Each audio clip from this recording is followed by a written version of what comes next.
January 6th, 2021 is a day which will live in history. What we saw yesterday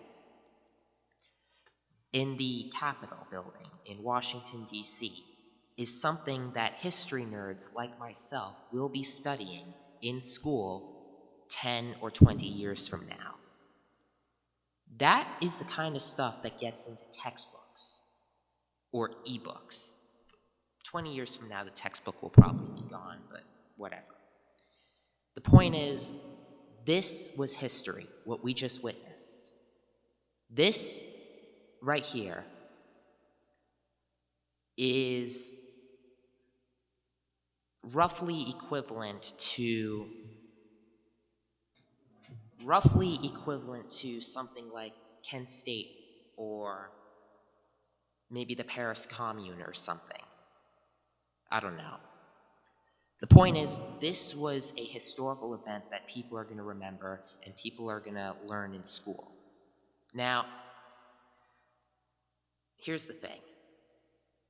A lot of people are comparing this to like the storming of the Bastille and like the storming of the Bastille in 1776. But here's the problem. Political violence in our situation is not good. And the reason is because in the case of the French Revolution and the American Revolution, they had the elites on their side. The American Revolution would not have happened if it weren't for the elites of the New World in the form of Ben Franklin, Jefferson, and George Washington, and the Whigs in Parliament, in the British Parliament, who basically permitted the revolution to happen. And in the case of the French Revolution, that wouldn't have happened without elites in the army and in the government either. So, and there's another key difference, which is that the American and French revolutions got us somewhere. But this revolution, this failed revolution that occurred yesterday, it did not get us anywhere. Political violence in our situation is fucking stupid. Do not do it. And I'm not just saying this to cover my ass legally. I'm saying it because it's true. Political violence of the kind that we witnessed yesterday only works if it leads to the successful overthrow of the government, like in the French Revolution. But this did not lead to that. It did not have the backing of elites that the American revolutions and the French revolutions did. So I absolutely condemn any political violence. And I absolutely condemn the storming of the Capitol.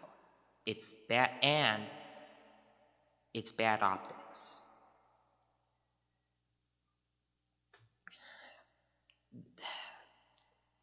We learned absolutely nothing from Charlottesville back in 2017.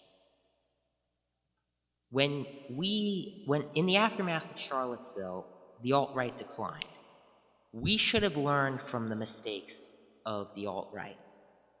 We should have learned that political violence of that kind is counterproductive and that the mainstream media will use that as ammunition against us.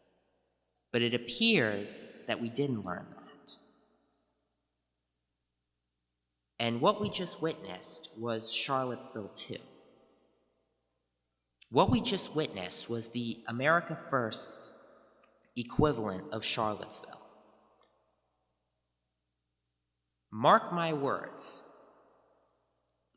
in 3 years, the Nick Fuentes America First movement is going to be gone. It's going to be extinct just like the alt-right. And people are going to be talking about Nick Fuentes in the way that a lot of people talk about Richard Spencer. They're going to be saying, oh my God, Nick Fuentes is bad. Nick Fuentes is bad optics. He's a Wignat. But Nick Fuentes, or at the very least, the inner circle, or at the very least, the movement of Nick Fuentes, collectively made the same mistakes that were made by the alt-right back in 2017, except worse, actually. And like Charlottesville before it, Charlottesville 2 is going to lead to a crackdown, a massive crackdown on the internet. I anticipate that a lot of YouTube channels and a lot of Discord servers and a lot of social media accounts that are in the mainstream or that are on the mainstream platforms are going to be deleted within the next couple of weeks. But that's not the main thing that I want to focus on. Obviously, this was bad optics. Obviously, this is going to bite us in the butt.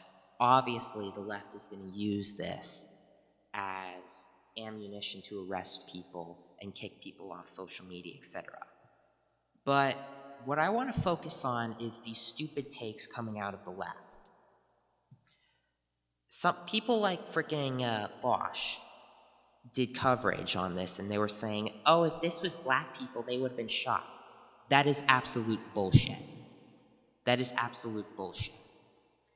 If you recall back in 2020, in the wake of George Floyd, riots from BLM broke out literally across the country, and entire cities were burned to the ground.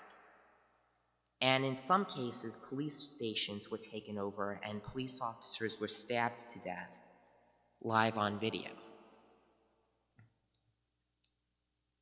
And they actually went fairly soft on those BLM rioters and basically let them torch entire cities and engage in large amounts of looting.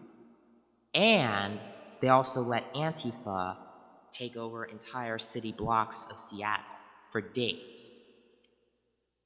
So no, the police actually went way more softer on the BLM and Antifa back in 2020 than they did in the Trump supporters in the storming of the Capitol that occurred yesterday. And I'll go one step further.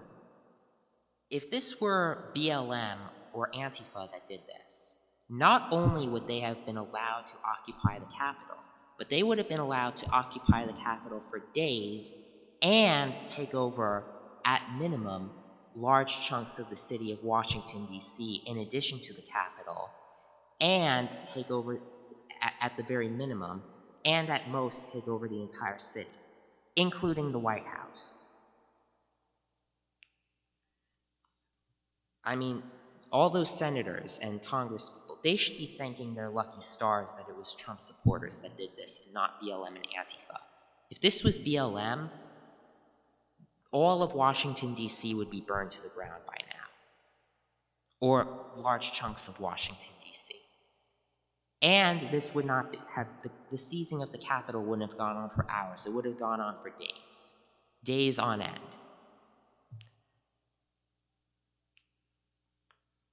So that's the second take I have of this.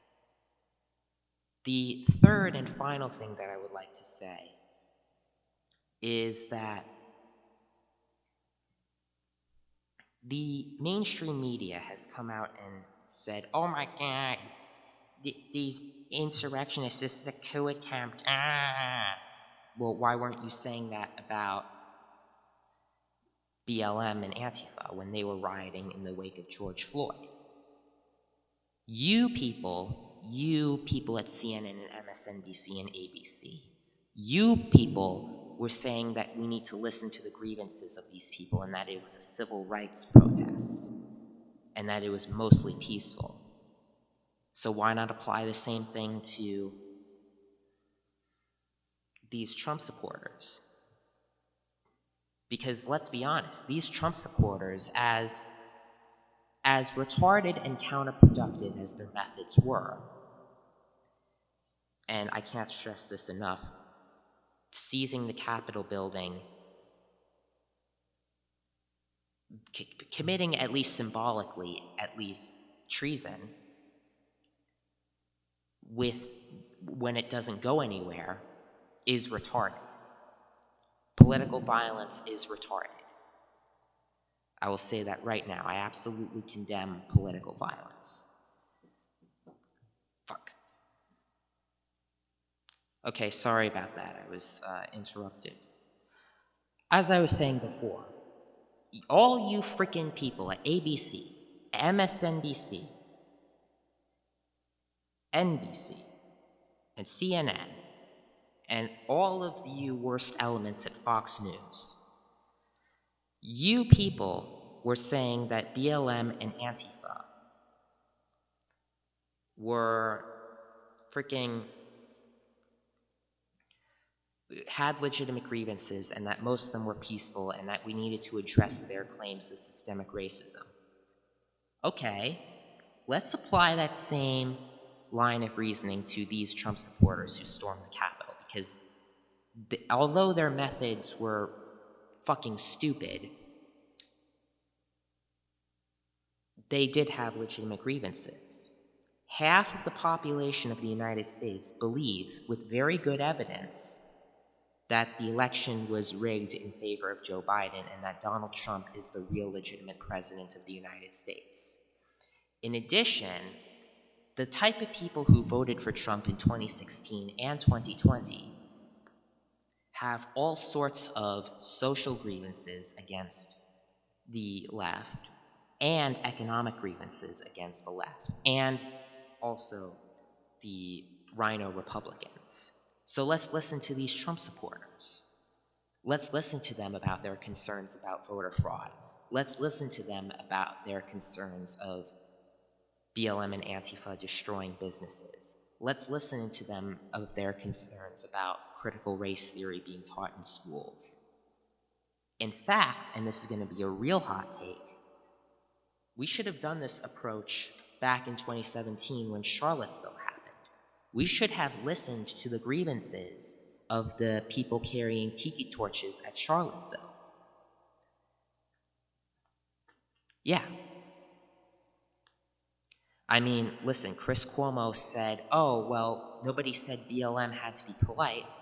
Okay, let's apply Chris Cuomo's reasoning to the Trump supporters who stormed the Capitol and the people carrying tiki torches at Charlottesville back in 2017.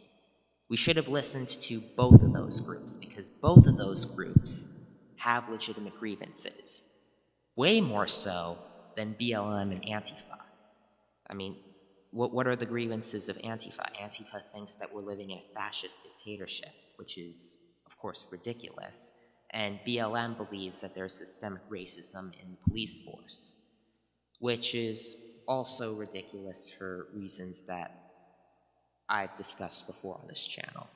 But the Trump supporters and the Tiki Torch people at Charlottesville, both of those groups do have legitimate grievances that are both economic, cultural, political, and social. So if the MSM, if the mainstream media is going to say we need to listen to the grievances of BLM, then we need to apply that same logic to the Trump supporters who stormed the Capitol yesterday and the people who marched at Charlottesville back in 2017. At least if the mainstream media was consistent, and we all know they're not consistent. Anyway, this is just me rambling about the storming of the Capitol that happened yesterday. If you like what I said, thanks for watching. If you like this video or agreed with anything that I said, make sure you like, comment, and subscribe. This is Wolf signing